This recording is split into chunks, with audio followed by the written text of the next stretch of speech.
بسم اللہ الرحمن الرحیم فَكَأَنَّهُ جواب سوال یذکر ہاہنا، یعنی مصنف نے جو یہ کہا کہ ایجاب کے لیے ضروری ہے کہ موضوع موجود ہو، خواہ موجود محقق ہو یعنی حقیقتاً خارج میں موجود ہو، یا موجود مقدر یعنی اس کا وجود فرض کر لیا گیا ہو۔ چنانچہ قضیہ خارجیہ میں موضوع موجود محقق ہوتا ہے اور قضیہ حقیقیہ میں موضوع موجود مقدر ہوتا ہے۔ اس کے تعلق سے شارح نے کہا کہ بیان فرق میں اس کا کوئی دخل نہیں، اس تفصیل کی ضرورت نہیں، پھر آخر لائے کیوں اس تفصیل کو جب ضرورت نہیں ہے؟ وہ خواہ یاد کرنے والا کام بھی بڑھ گیا اس کے لانے سے، کام بڑھ گیا نا، اتنا اور یاد کرنا پڑے گا۔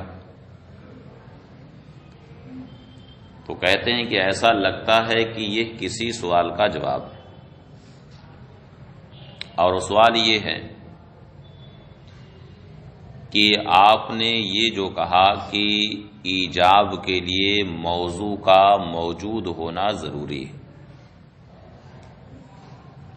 تو اس وجود سے آپ کی کیا مراد ہے؟ موضوع کا خارج میں موجود ہونا ضروری ہے یا مطلق طور سے وجود موضوع چاہیے؟ کیا مراد ہے آپ کی؟ اگر آپ یہ کہتے ہیں کہ ایجاب کے لیے موضوع کو خارج میں موجود ہونا ضروری ہے، تو اس صورت میں قضیہ خارجیہ تو صحیح ہو جائے گا، اس لیے کہ اس میں موضوع خارج میں موجود ہوتا ہے، لیکن قضیہ حقیقیہ صحیح نہ ہوگا، اس لیے کہ قضیہ حقیقیہ میں حکم صرف انہی موضوعات میں منحصر نہیں ہوتا جو خارج میں موجود ہوتے ہیں، بلکہ ان افراد پر بھی حکم ہوتا ہے جن کا وجود محض فرضی ہوتا ہے، مقدر الوجود ہوتے ہیں۔ تو اگر وجود موضوع سے آپ کی مراد ہے کہ موضوع خارج میں موجود ہو، تو اس صورت میں قضیہ خارجیہ تو صحیح ہو جائے گا، لیکن قضیہ حقیقیہ صادق نہیں ہوگا۔ سمجھ گئے؟ فَكَأَنَّهُ جواب سوال یذکر ہاہنا، تو گویا یہ ایک سوال کا جواب ہے جو یہاں پہ ذکر کیا جاتا ہے، وَيُقال، اور یہ کہا جاتا ہے، إِنَّ عَنَيْتُمْ بِقَوْلِكُمْ الْإِيجَابُ يَسْتَدْعِي وُجُودَ الْمَوْضُوعِ، اگر آپ کے قول الایجاب یستدعی وجود الموضوع یعنی ایجاب موضوع کے وجود کو چاہتا ہے، اس سے آپ کی مراد یہ ہے کہ ایجاب خارج میں وجود موضوع کو چاہتا ہے، یعنی ایجاب کے لیے ضروری ہے کہ موضوع کہاں موجود ہو؟ خارج میں۔ فلا يصدق الموجبۃ الحقیقیۃ اصلا، تو موجبہ حقیقیہ بالکل صادق نہیں آئے گا، لأن الحکم فیہا لیس مقصورا علی الموضوعات الموجودہ فی الخارج، اس لیے کہ قضیہ حقیقیہ میں حکم صرف انہی موضوعات پر منحصر نہیں ہوتا ہے جو موضوعات خارج میں موجود ہوتے ہیں، بلکہ ان پر بھی حکم ہوتا ہے اور ساتھ ہی ساتھ ان افراد پر بھی حکم ہوتا ہے جو مقدرۃ الوجود ہوتے ہیں، یعنی جن کا وجود محض فرضی ہوتا ہے۔ وَإِنْ عَنَيْتُمْ بِهِ ان الایجاب یستدعی مطلق الوجود، اور اگر آپ کی مراد یہ ہے کہ ایجاب مطلق وجود کو چاہتا ہے، اگر آپ کی مراد ہے کہ ایجاب مطلق وجود کو چاہتا ہے، تو اب اس میں موجبہ ہی کی تخصیص نہیں ہے، بلکہ سالبہ بھی تو مطلق وجود کو چاہتا ہے۔ ایسا نہیں کہ صرف موجبہ مطلق وجود کو چاہتا ہے، بلکہ سالبہ بھی مطلق وجود موضوع کو چاہتا ہے۔ اس وجہ سے کہ اگر کسی شے سے کسی شے کا سلب کیا جائے تو جس شے سے سلب ہو رہا ہے کسی بھی شکل میں اس کا بھی تصور ذہن میں آتا ہے کہ نہیں؟ آتا ہے کہ نہیں آتا؟ جیسے آپ یہ کہیں، خود اپنے بارے میں کہیں کہ میرے بیٹے کو منطق سمجھ میں نہیں آتی، اپنے بارے میں نہیں، کس کے بارے میں کہہ رہے ہیں کہ میرے بیٹے کو منطق سمجھ میں نہیں آتی، یہ آپ نے کہا، یعنی اپنے بیٹے سے آپ نے منطق سمجھنے کی نفی کی، یا آپ اس طرح سے ذہن ہی میں تصورات کرتے رہیے کہ میرا بیٹا منطق نہیں سمجھتا ہے، میرا بیٹا بائک نہیں چلا پاتا ہے، میرا بیٹا یہ نہیں کر پاتا ہے، وہ نہیں کر پاتا ہے، آپ خیالی پلاؤ بناتے رہے۔ تو جب آپ نے یہ کہا تو کسی نہ کسی شکل میں اس بیٹے کا کچھ تصور ذہن میں آئے گا کہ نہیں؟ ہاں، آئے گا کہ نہیں تصور؟ کسی نہ کسی شکل میں آئے گا نا؟ یا چلیے وہ بھی چھوڑ دیجئے، ایک شخص جو دنیا سے چلا گیا، جن کو آپ نے دیکھا بھی نہیں، ان کو آپ نے دیکھا نہیں، آپ کی پیدائش سے پہلے دنیا سے چلا گیا، آپ اس کے تعلق سے کوئی حکم لگائیں، مثلا یہ کہیں، فرض کیجئے کہ یہ جو صاحب متن ہے یعنی کاتبی قزوینی، تو آپ نے کہا کہ کاتبی قزوینی یہ عالم نہیں، کیا آپ نے کہا؟ کاتبی قزوینی عالم نہیں، عالم دین نہیں، خالص منطقی ہے، عالم دین نہیں۔ تو عالم دین ہونے کی جو آپ نے نفی کی، تو کسی نہ کسی شکل میں کاتبی قزوینی کا تصور ہوگا کہ نہیں؟ ہاں؟ یا آپ داستانیں پڑھتے ہیں تو جس وقت آپ کوئی داستان پڑھتے ہیں، کوئی واقعہ پڑھتے ہیں، تو ایسا لگتا ہے پڑھتے وقت کہ سارا واقعہ آپ نگاہ سے دیکھ رہے ہیں، ہوتا ہے کہ نہیں ایسا محسوس؟ ہاں، حالانکہ وہ چیز معدوم ہے پھر بھی تصور ہو رہا ہے۔ تو ایسا نہیں کہ صرف حکم ایجابی ہی کے لیے وجود موضوع، مطلق وجود موضوع درکار ہے، بلکہ حکم سلبی کہیں لگایا جائے تو وہاں پر بھی موضوع کا تصور کسی نہ کسی شکل میں ہو جاتا ہے، ہو جاتا ہے کہ نہیں؟ ہاں، اب آپ نے اپنے بیٹے سے کوئی حکم سلبی کر دیا تو اپنے بیٹے کا تصور ہو رہا ہے کہ نہیں کہ میرا بیٹا پیدا ہوگا، ایسا ہوگا، ویسا ہوگا، اس شکل کا ہوگا کہ نہیں تصور؟ تو اگر آپ کی مراد یہ ہے کہ حکم ایجابی مطلق وجود موضوع کو چاہتا ہے تو اس میں ایجابی کی تخصیص نہیں بلکہ سالبہ کے لیے مطلق وجود موضوع درکار ہے، اس لیے کہ وہاں پر بھی یہ ضروری ہے کہ موضوع کا تصور کسی نہ کسی شکل میں ہو جائے، موضوع کا تصور کسی نہ کسی شکل میں ہو جائے۔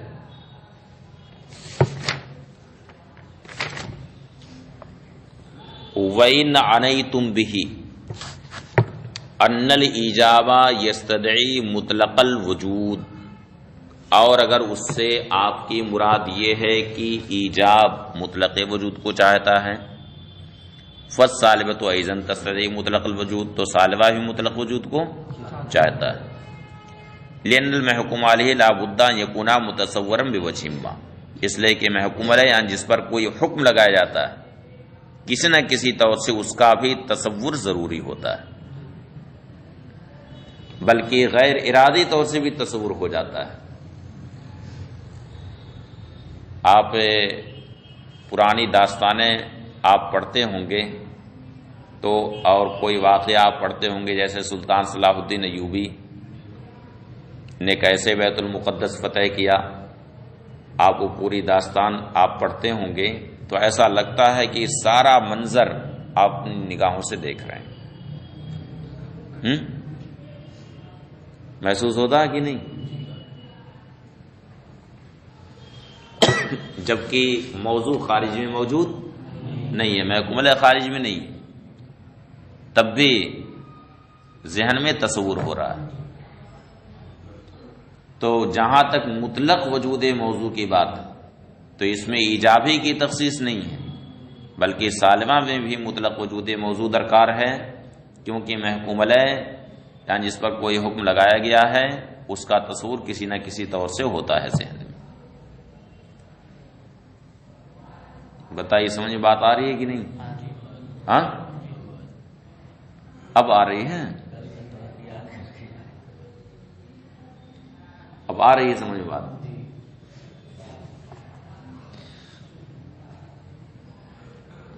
لأن المحکوم علیہ لا بد ان یکون متصورا بوجہ ما، اس لیے کہ محکوم علیہ کے لیے ضروری ہے کہ کسی نہ کسی طور سے اس کا تصور ہو۔ وَإِنْ كَانَ الْحُكْمُ بِالسَّلْبِ، اگرچہ حکم کیسا ہے؟ سلبی۔ فلا فرق بین الموجبۃ والسالبۃ فی ذلک، تو اس بارے میں یعنی مطلق وجود موضوع میں موجبہ اور سالبہ کے درمیان کوئی فرق نہیں۔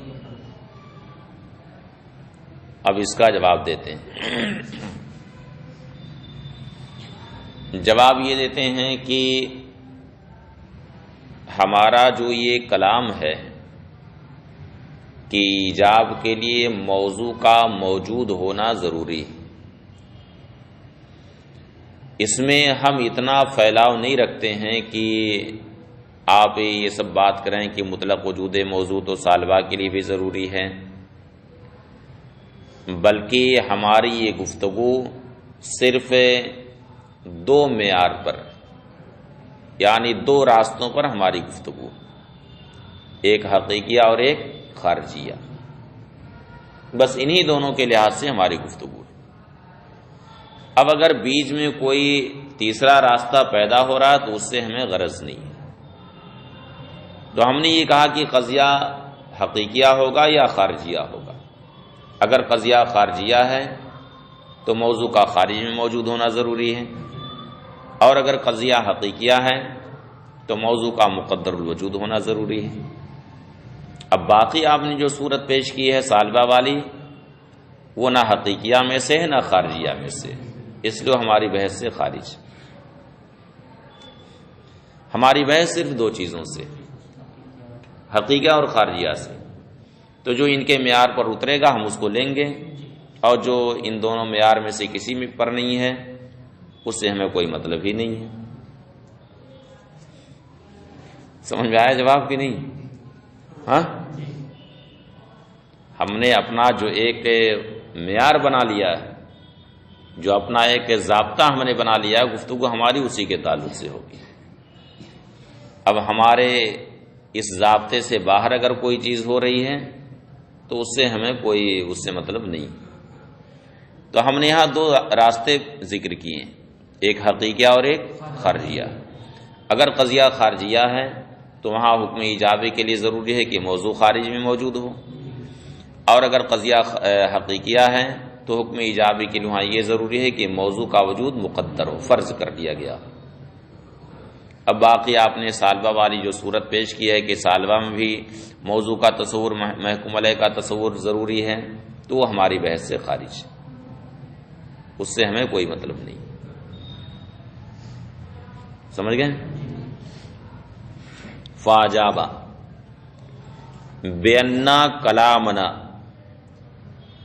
لیس الا فی القضیۃ الخارجیۃ والحقیقیہ۔ تو جواب یہ دیا کہ ہمارا کلام صرف قضیہ خارجیہ اور حقیقیہ میں، لا فی مطلق القضیہ، نہ کہ مطلق قضیہ میں، علی ما سبقت الاشارۃ الیہ، جیسا کہ اشارہ بھی اس کی طرف ہو چکا ہے۔ فالمراد بقولنا ان الاجابہ یستدعی وجود الموضوع، تو ہمارے اس قول کی ایجاب وجود موضوع کو چاہتا ہے، اس سے مراد یہ ہے کہ ان الموجبۃ ان کانت خارجیۃ یجب ان یکون موضوعها موجودا فی الخارج محققا، کہ موجبہ اگر قضیہ خارجیہ ہو تو اس کے لیے یہ ضروری ہے کہ اس کا موضوع حقیقتاً خارج میں موجود ہو، اس کا موضوع حقیقت میں خارج میں موجود ہو۔ وَإِنْ كَانَتْ حَقِيقِيَةً، اور اگر قضیہ حقیقیہ ہو، یجب ان یکون موضوعها مقدر الوجود فی الخارج، تو یہ ضروری ہے کہ اس کا موضوع خارج میں مقدر الوجود ہو، یعنی اس کا وجود فرض کر لیا گیا، مان لیا گیا۔ وَالصَّالِبَةُ لا تستدعی وجود الموضوع علی ذلک التفصیل، اور اس تفصیل کے مطابق صالبہ وجود موضوع کو نہیں چاہتا، یعنی جو تفصیل ہم نے حقیقیہ خارجیہ کی ذکر کی ہے، اس تفصیل کے لحاظ سے صالبہ وجود موضوع کو نہیں چاہتا، بلکہ اگر اس میں وجود موضوع کی ضرورت ہے تو ان دونوں تفصیل سے باہر ہے، اس سے ہمیں کوئی بحث نہیں۔ فَظَهَرَ الْفَرْقُ وَانْدَفَعَ الْإِشْكَالُ، تو دونوں کے درمیان فرق ظاہر ہو گیا اور اشکال بھی منتفع ہو گیا۔ وَذَلِكَ كُلُّهُ اِذَا لَمْ يَكُنِ الْمَوْضُوعُ مَوْجُودًا، اور یہ اس وقت ہے جبکہ موضوع موجود نہ ہو، یعنی یہ سارا فرق جو بیان ہوا ہے یہ اس وقت کی بات ہے جبکہ موضوع موجود نہ ہو۔ لیکن اگر موضوع موجود ہو تو اس وقت موجبہ معدولۃ المحمول اور صالبہ بسیطہ ان دونوں کے درمیان تلازم ہوگا،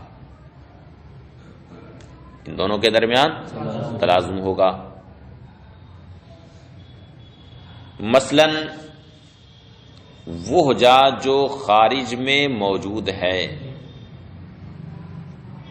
اس سے اگر با کا سلب کیا جائے، یعنی کہا جائے کہ جا لیسا با، جا با نہیں، تو یہ صالبہ بسیطہ ہے۔ جب اس سے با کا سلب کیا جائے، یہ کہا جائے کہ جا لیسا با، جا لیسا با نہیں، یہ ترجمہ کرنا کہ جا با نہیں، کیا کہا؟ جا با نہیں۔ تو جا سے جب با کا سلب کر دیا گیا تو یہ صالبہ بسیطہ ہو گیا۔ اب یہ بتائیے کہ جب جا سے با کا سلب ہو گیا، با کی نفی کر دی گئی، یعنی وہ با نہیں ہے، تو جا کے لیے با ہونا ثابت ہوا یا لا با ہونا ثابت ہوا؟ جا کے لیے با ہونا ثابت ہوا کہ لا با ہونا ثابت ہوا؟ کیا ہونا ثابت ہوا؟ ہاں، جب کہا کہ جا با نہیں ہے تو یہ کہا جائے گا کہ جا با ہے یا جا لا با ہے؟ کیا کہا جائے گا؟ جا لا با۔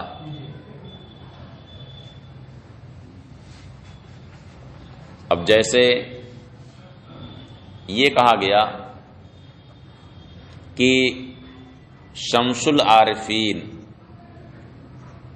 عارف نہیں ہے، یہ کہا شمس العارفین عارف نہیں ہے، یعنی عارف ہونے کا سلب کیا گیا، عارف ہونے کا سلب کیا گیا۔ تو شمس العارفین کے لیے عارف ہونا ثابت ہوا یا لا عارف ہونا ثابت ہوا؟ کیا ہونا ثابت ہوا؟ لا عارف ہونا۔ تو یہ کہا گیا کہ شمس العارفین لا عارف ہے، شمس العارفین لا عارف، اور یہ ہے موجبہ معدولۃ المحمول۔ یہ کیا ہے؟ موجبہ معدولۃ المحمول۔ تو موضوع اگر موجود ہے تو اس وقت سالبہ بسیطہ اور موجبہ معدولۃ المحمول دونوں میں تلازم ہو جائے گا۔ اب دیکھیے یہاں پر دونوں صادق آ رہے ہیں، سالبہ بسیطہ بھی اور موجبہ معدولۃ المحمول صادق ہے نا دونوں۔ وَأَمَّا إِذَا كَانَ مَوْجُودًا، لیکن موضوع جب موجود ہو تو موجبہ معدولۃ المحمول اور سالبہ بسیطہ متلازمتان، دونوں کے درمیان تلازم ہے۔ لِأَنَّ جَاءَ الْمَوْجُودُ إِذَا سُلِبَ عَنْهُ الْبَاءُ، اس لیے کہ وہ جا جو موجود ہے جب اس سے با کا سلب کیا گیا، یثبت لہ اللابا، تو اس کے لیے کیا ثابت ہوا؟ لابا۔ وبالعکس، اور اس کے برعکس بھی، یعنی جب اس کے لیے لابا ثابت ہوگا تو با اس سے ثابت نہیں، اس کے لیے نہیں ثابت ہوگا بلکہ با کا سلب ہوگا۔ جب کہا گیا کہ شمس العارفین لا عارف ہے، شمس العارفین لا عارف ہے، تو عارف ہونا ثابت نہیں ہوا بلکہ عارف ہونے کا سلب ہو گیا۔ سمجھ گئے؟ ھذا هو الکلام فی الفرق المعنوی، یہ کلام فرق معنوی میں تھا، یعنی سالبہ بسیطہ اور موجبہ معدولہ کے درمیان فرق معنوی کیا ہے، یہ ساری گفتگو اس بارے میں تھی۔ اب دونوں کے درمیان فرق لفظی کیا ہے تو اس کو بیان کرتے ہیں کہ فرق لفظی سمجھنے کے لیے یہ دیکھنا ہوگا پہلے کہ قضیہ ثلاثیہ ہے یا ثنائیہ ہے۔ ثلاثیہ کا مطلب جو لفظ میں مذکور ہو، کہ جس میں رابطہ لفظ میں مذکور ہو، جس میں رابطہ لفظ میں مذکور، جیسے زیدن ہوا کاتب، یا وہ قضیہ ثنائیہ ہے یعنی رابطہ لفظ میں مذکور نہیں ہے جیسے زید الکاتب۔ تو اگر وہ قضیہ ثلاثیہ ہے، وہ قضیہ اگر ثلاثیہ ہے تو یہ دیکھنا ہے کہ رابطہ پہلے ہے یا حرف سلب پہلے۔ اگر رابطہ پہلے ہے اور حرف سلب بعد میں ہے، جیسے زید ہوا لیس بکاتب، رابطہ پہلے ہے اور حرف سلب بعد میں، تو یہ ہے ربط السلب۔ کیا ہے؟ ربط السلب، یعنی اس رابطہ نے سلب کو جو اس کے مابعد ہے اپنے ما قبل سے مربوط کر دیا۔ کیا کر دیا؟ مربوط کر دیا، یعنی اپنے مابعد کو ما قبل سے جوڑ دیا، مابعد کو ما قبل سے جوڑ دیا۔ اور بیچ میں کچھ لوگ ہوتے ہیں جو رابطے کا کام کرتے بھی ہیں، کرتے ہیں کہ نہیں؟ اب جیسے آپ لوگوں کی شادی جب لگے گی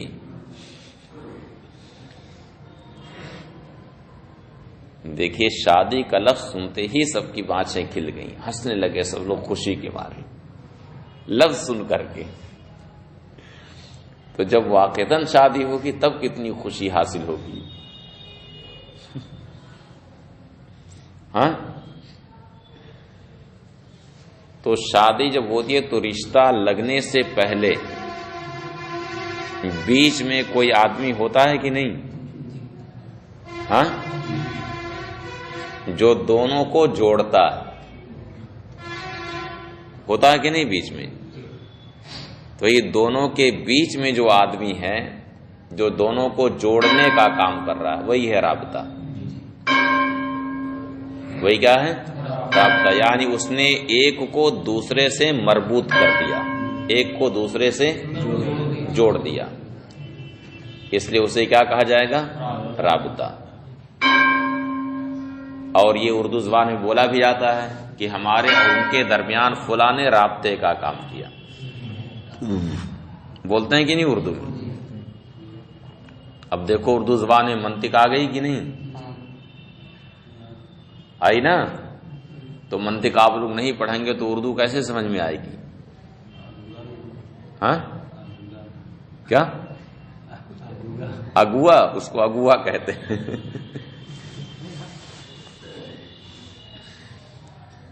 تو قضیہ اگر ثلاثیہ تو یہ دیکھنا ہے کہ رابطہ پہلے ہے کہ حرف سلب پہلے.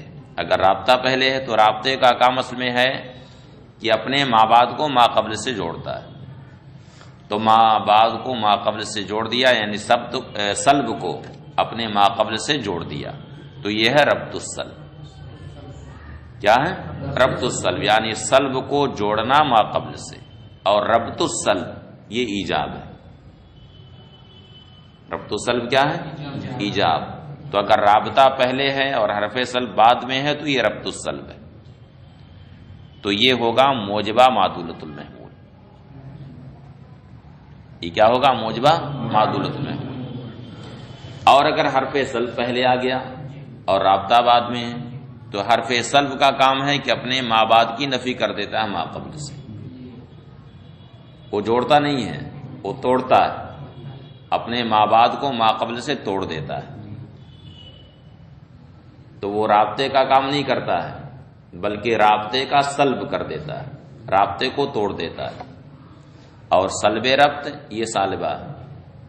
اس لیے اگر حرف سلب پہلے ہے اور رابطہ بعد میں ہے تو وہ ہے سالبہ بسیطہ. سمجھ گئے؟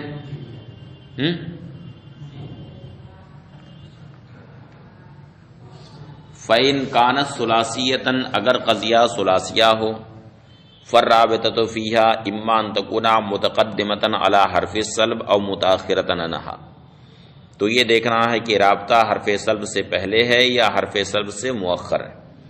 فَإِنْ تقدمت الرابطہ اگر رابطہ پہلے ہے کا قولنا جیسے کہ ہمارا قول زید ہوا لیس بکاتب تکون حینئذ موجبہ تو اس وقت تو موجبہ ہوگا. لأن من شان رابطہ اس لیے کہ رابطہ کی شان سے ہے کہ انتر بوتا ما بعدھا بما قبلھا کہ اپنے ما بعد کو ما قبل سے کیا کرتا ہے؟ جوڑتا ہے، ملاتا ہے. فہناک ربط السلب تو یہاں پر کیا ہے؟ ربط السلب یعنی سلب کو ما قبل سے جوڑ دیا. وہ ربط السلب ایجاب اور ربط سلب یہ ایجاب. وَإِن تَأَخَّرَتْ مِنْ حرف السلب اور اگر حرف سلب سے وہ مؤخر ہے رابطہ کا قولنا جیسے کہ ہم کہیں زید لیسا ہوا بکاتب کانت سالبتن تو یہ سالبہ. لأن من شان حرف سلب ان ترفع ما بعدھا ما قبلھا اس لیے کہ حرف سلب کی شان سے یہ ہے کہ اپنے ما بعد کو اپنے ما قبل سے رفع کر دیتا. اپنے ما بعد کو ما قبل سے رفع کر دیتا ہے یعنی توڑ دیتا ہے، رشتہ توڑ دیتا ہے. فہناک سلب الربط تو یہاں کون سا کام ہے؟ سلب ربط کا یعنی جو ربط تھا دونوں میں اس ربط کو توڑ دیا. یہ توڑنے کا کام کرتا ہے. حرف سلب توڑنے کا کام کرتا ہے اور رابطہ جوڑنے کا کام کرتا ہے. فیکون القضیۃ سالبہ، تو قضیہ سالبہ ہوگا۔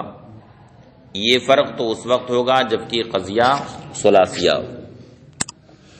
وَإِن كَانَتْ ثُنَائِيَّةً، اور اگر قضیہ ثنائیہ یعنی رابطہ اس میں مذکور نہیں ہے لفظ میں، فالفرق انما یکون من وجہین، تو اس وقت فرق دو طریقوں سے ہوگا۔ احدہما بالنیت، ایک فرق کیسے ہوگا؟ نیت سے۔ آپ نیت کر لیجئے ربط سلب کی تو وہی موجبہ معدولۃ المحمول ہو جائے گا، اور سلب ربط کی نیت کر لیجئے تو ہی سالبہ بسیطہ ہو جائے گا۔ جیسی آپ کی نیت ہوگی ویسی اس کی برکت ظاہر ہوگی۔ ہاں،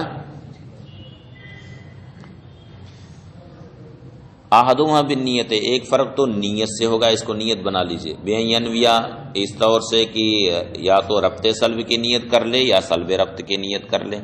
اگر ربط سلب کی نیت کر لیں تو وہ موجبہ معدولۃ المحمول ہے، اور سلب ربط کی نیت کر لے تو سالبہ بسیطہ ہے۔ وہ ثانیہما بالاصطلاح، اور دوسرا فرق اس طور سے کیا جا سکتا ہے کہ اصطلاح بنا لی جائے، کہ بعض الفاظ کو ایجاب کے ساتھ خاص کر لیں اور بعض الفاظ کو سلب کے ساتھ خاص کر لیں۔ اور اصطلاح بنانے میں تو کوئی دقت ہے نہیں، کچھ بھی اصطلاح بنائی جا سکتی ہے، بنائی جا سکتی ہے کہ نہیں۔ وثانیہما بالاصطلاح، دوسرا فرق یہ ہے کہ اصطلاح بنا لی جائے لا تخصیص بعض الفاظ بالیجاب، کہ بعض الفاظ کو ایجاب کے ساتھ خاص کر لیں جیسے لفظ غیرہ اور لا، اور بعض کو سلب کے ساتھ خاص کر لیں جیسے کہ لیسا۔ فإذا قیل زید غیر کاتب او لا کاتب کانت موجبہ، تو جب یہ کہا جائے کہ زید غیر کاتب ہے یا کہا جائے زید لا کاتب ہے تو یہ موجبہ، اور جب کہا جائے کہ زید کاتب نہیں کانت سالبہ تو وہ سالبہ۔